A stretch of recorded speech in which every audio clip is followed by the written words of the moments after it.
नमस्कार मित्रांनो, मराठी क्राईम स्टोरीमध्ये आपलं स्वागत आहे. एक व्यक्ती असतो, मेहनत मजुरी करत असायचा आणि आपल्या मुलीसोबत राहत असायचा. एक दिवस हा व्यक्ती दिवसभर काम करून संध्याकाळी घरी येतो आणि घरी आल्यानंतर दारूच्या ठेक्यावरती जातो. तेथे दारू वगैरे पितो आणि रात्री जसा तो घरी येतो आणि घरी आल्यानंतर बघतो तर त्याच्या मुलीने त्याच्यासाठी स्वयंपाक बनवून ठेवलेला असतो. तो व्यक्ती जेव्हा जेवण करतो आणि त्यानंतर दारूच्या नशेत आपल्या मुलीच्या अंथरुणात जाऊन झोपतो आणि मध्यरात्री हा व्यक्ती आपल्या मुलीसोबत असे काही करतो जे आपण ऐकाल तर विचार करण्यास मजबूर होऊन जाल. या व्यक्तीने त्या रात्री नेमकं काय केले होते? प्रकरण खूप भयंकर आणि लाजिरवाणे आहे. नक्की काय घडले होते? तर संपूर्ण घटना आपण या व्हिडिओमधून सविस्तर पाहू. तर व्हिडिओ शेवटपर्यंत बघा आणि आपल्या मराठी क्राईम स्टोरी या चॅनलला सबस्क्राईब करा, लाईक करा. आजची सत्य घटना आहे उत्तर प्रदेश राज्यातील उत्तराखंडमधील उत्तमसिंग नावाचा जिल्हा आहे आणि सितारागंज पोलीस स्टेशन अंतर्गत राहणारी रानू देवी. रानू देवीला 2 मुली आणि 1 मुलगा होता आणि ती आपल्या पतीसोबत आणि मुलासोबत अगदी आनंदाने राहत होती. रानू देवीचा पती हा मेहनत मजुरी करणारा व्यक्ती होता. मेहनत मजुरी करून जो काही पैसा येईल त्या पैशातून घर खर्च चालवत होता. तरी देखील याचं कुटुंब सुखी होतं, शांत होतं. सर्व काही आनंदमय होतं. मात्र देवाला काहीतरी वेगळेच मंजूर होतं. 2010मध्ये या रानूदेवीच्या पतीचं दुःखद निधन होते. आता रानूदेवी एकटी पडते कारण तिचा आधार तिचा पती या दुनियेला सोडून गेलेला होता आणि आता तिला तिच्या 2 मुलांचा आणि मुलीचा सांभाळ एकटीलाच करावा लागणार होता. आता रानूदेवीकडे दुसरा काही पर्याय नव्हता. तर ही रानूदेवी स्वतःच आपली मेहनत मजुरी करण्यास सुरुवात करते. मजुरी करण्यासाठी जात असायची. तेथून जे काही पैसा मिळायचा त्यातूनच आपल्या मुलांचं शिक्षण वगैरे करत असायची, पालनपोषण करत होती. आता रानूदेवी ज्या ठिकाणी मेहनत मजुरी करण्यासाठी जात होती त्या ठिकाणी राजेश नावाचा एक व्यक्ती होता. राजेश आणि रानूदेवीचे त्या ठिकाणी चांगल्या प्रकारे ओळख होते. हा राजेश या रानूदेवीसोबत जास्तीत जास्त बोलण्याचा प्रयत्न करत असायचा आणि रानूदेवीला देखील ते समजत होते. असंच एक दिवस हा राजेश रानूला बोलतो की माझ्या पत्नीचं निधन झालेलं आहे आणि मी बिना पत्नीचा आहे, एकटाच राहतो. तुझ्या देखील पतीचं निधन झालेलं आहे तर तू माझ्यासोबत लग्न करून घे. तेव्हा ही रानू बोलते की हे बघ, मी लग्न तर केले असते, मात्र मला माझ्या पतीपासून 3 मुलं आहे, 2 मुली आहे आणि 1 मुलगा आहे. मी तुझ्यासोबत लग्न केलं तरी या मुलांकडे कोण बघणार आहे? हा राजेश म्हणतो तू टेन्शन घेऊ नको. तुझे जे काही मुलं मुली आहे हे सर्व मुलं मुली मी माझे समजून घेईल आणि मीच त्यांचा बाप बनेल. आता रानू विचार करते. रानूलाही वाटते चांगले होईल, मलाही आधार मिळेल, पती मिळेल, माझ्या मुलांना देखील बाप मिळेल. त्यामुळे 2010 साली रानूच्या पतीचं निधन झालं होतं आणि 2011मध्ये रानूने एका मंदिरात जाऊन राजेशसोबत लग्न केलं होतं. आता रानू आपल्या 2 मुलींना आणि आपल्या 1 मुलाला घेऊन राजेशच्या घरी येऊन राहू लागली होती. दोघेही पती पत्नी बनून राहू लागले होते. हा राजेश होता, याच्याकडे देखील पैसा कमवण्याचा दुसरा काही मार्ग नव्हता. हा देखील एक मेहनत मजुरी करणाराच एक व्यक्ती होता. मात्र तो मेहनत मजुरी करत होता. रानू घरीच राहत होती. आपल्या 2 मुलींचा आणि मुलांचा सांभाळ करत होती. सर्व काही ठीकठाक होते. आता असेच वर्षामागून वर्ष जात होते. 2011, 12, 13 आणि 2018 सुरू झाले होते. तरी या रानूदेवीची जी मोठी मुलगी होती, राजेश आणि रानूदेवीचं लग्न करून देण्याचं ठरवतात. राजेश त्या मुलीसाठी चांगलं स्थळ बघत असतो आणि 2018मध्ये हे दोघे त्यांच्या त्या मुलीचं लग्न करून देतात आणि त्यानंतर असंच 1 वर्ष जातं. 2019 सुरू झाले होते. आता सर्व काही रानूदेवीच्या आयुष्यात ठीकठाक सुरू झाले होते. तिच्या मुलांना बाप मिळाला होता, पालनपोषण होत होते. तिच्या मोठ्या मुलीचं लग्न देखील झालं होतं. मात्र देवाला काहीतरी औरच मंजूर होतं. 2019मध्ये रानूदेवीची तब्येत अचानक खराब झाली. तिला राजेश सरकारी हॉस्पिटलमध्ये घेऊन गेला. कारण प्रायव्हेट हॉस्पिटलमध्ये घेऊन जाण्यासाठी तर त्यांची लायकी नव्हती, म्हणजे तेवढा पैसा नव्हता. सरकारी हॉस्पिटलमध्ये 2019मध्ये रानूदेवीचे दुःखद निधन झाले. आता मात्र राजेश हा पूर्णपणे एकटा पडला. राजेशने मोठ्या मुलीचं लग्न तर करून दिलं होतं, मात्र आता रानूदेवीचे 2 मुले होते, 1 मुलगा आणि 1 मुलगी.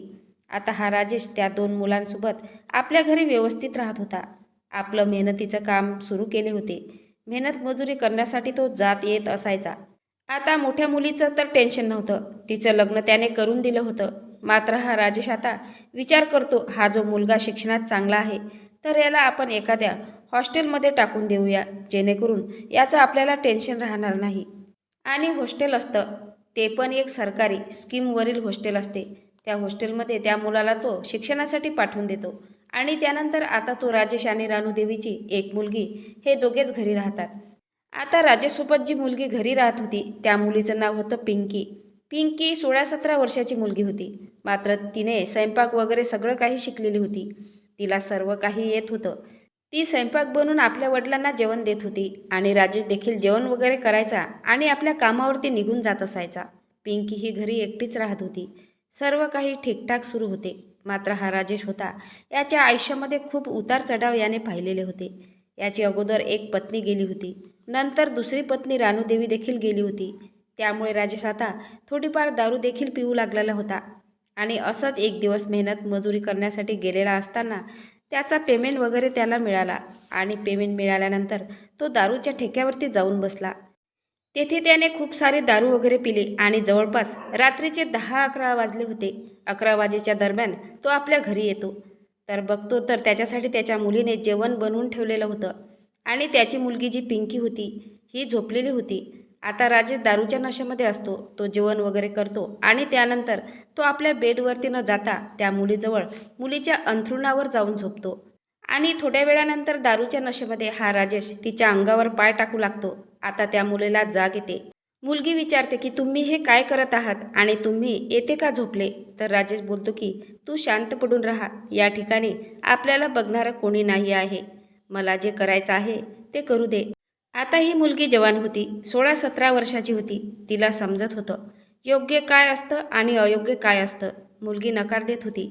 मात्र हा जो राजेश होता दारूच्या नशात तिचे कपडे वगैरे काढण्यास सुरुवात करतो. आणि एवढं करून झाल्यानंतर आणि त्या मुलीला कळून चुकलं की हा माझ्यासोबत काय करेल. तर मुलगी आता त्याचा प्रतिकार करू लागते, विरोध करते. ती बोलते की मी ओरडेल, सर्वांना सांगेल. तर राजेश हा आपला मोबाईल काढतो आणि मोबाईलमध्ये एक व्हिडिओ लावून देतो. तो व्हिडिओ पिंकीला दाखवतो आणि पिंकी तो व्हिडिओ बघून त्या ठिकाणी बिलकुल शांत होते. ती काही बोलू शकत नव्हती. कारण त्या व्हिडिओमध्ये स्वतः पिंकीचा आंघोळ करतानाचा व्हिडिओ, पूर्ण नग्न अवस्थेत असलेला व्हिडिओ या राजेशने शूट करून ठेवलेलं होतं.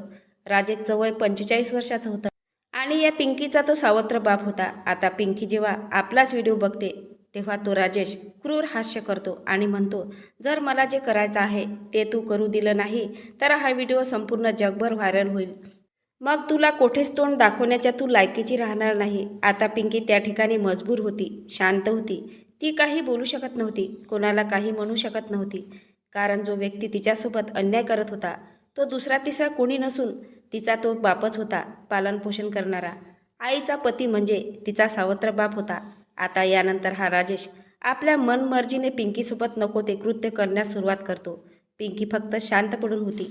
आता राजेश दिवसभर मेहनत मजुरी करण्यासाठी जात असायचा आणि जेव्हा त्याला इच्छा व्हायची तेव्हा अगदी पिंकीसोबत तो वाईट कृत्य करू लागला होता. पिंकी त्या ठिकाणी काही बोलू शकत नव्हती.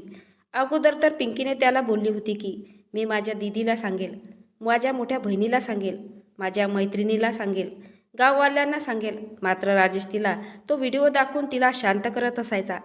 आता पिंकीला समजत नव्हते की नक्की करावं तर काय करावं. कारण कुंपणच शेण खात आहे तर सांगावं कोणाला. पिंकी देखील त्यावेळी नासमज होती. तिला सुचत नव्हते नक्की काय केले पाहिजे. आता अशीच वेळ निघत होती. पिंकी सर्व काही सहन करत होती. तिला सहन केल्याशिवाय पर्याय नव्हता.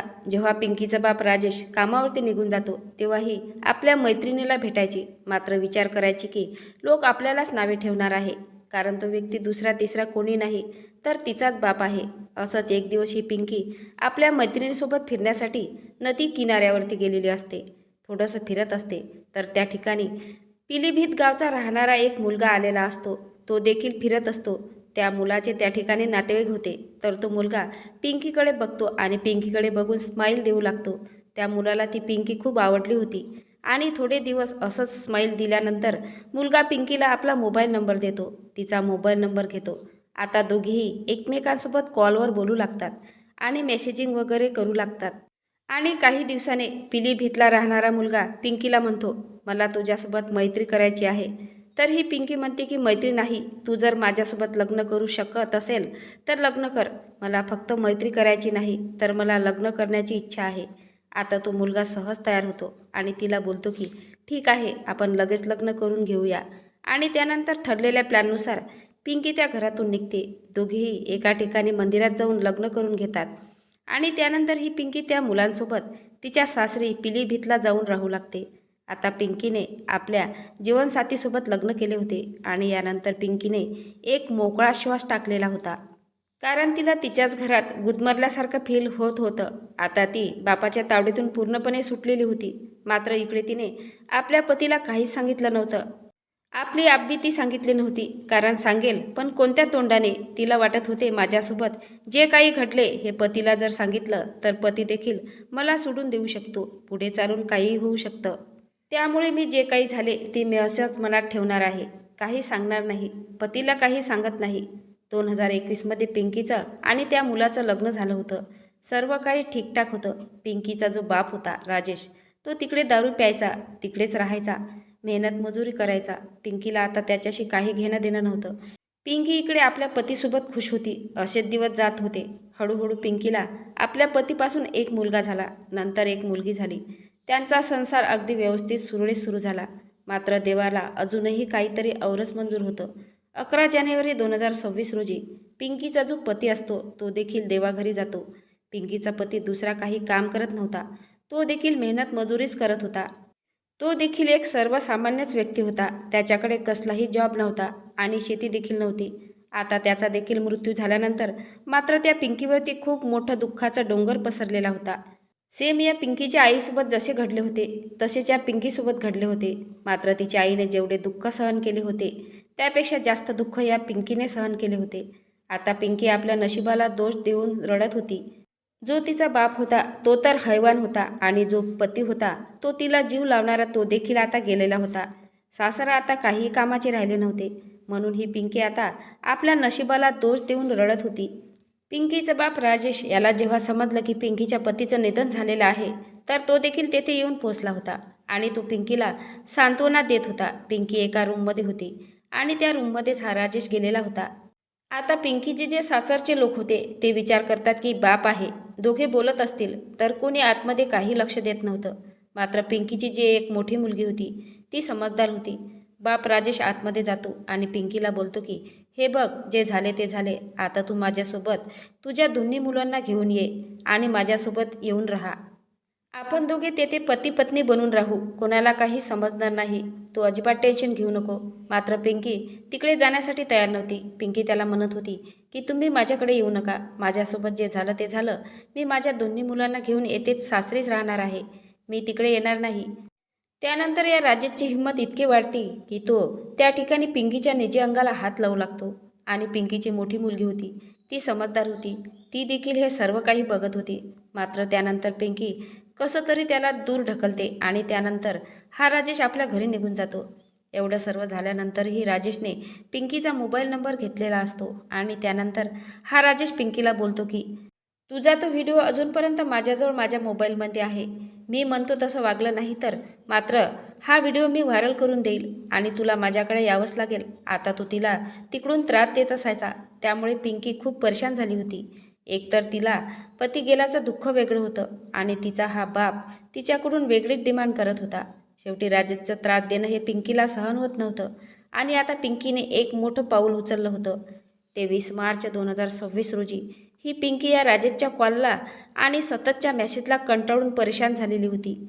शेवटी ही पिंकी राजेशच्या त्रासाला कंटाळून सितारगंज पोलीस स्टेशनला जाते आणि सितारगंज पोलीस स्टेशनमध्ये गेल्यानंतर आपल्यासोबत घडलेली जेव्हा ही 16-17 वर्षाची होती तेव्हापासून तिच्यासोबत घडत आलेली संपूर्ण कहाणी पोलिसांना सांगते.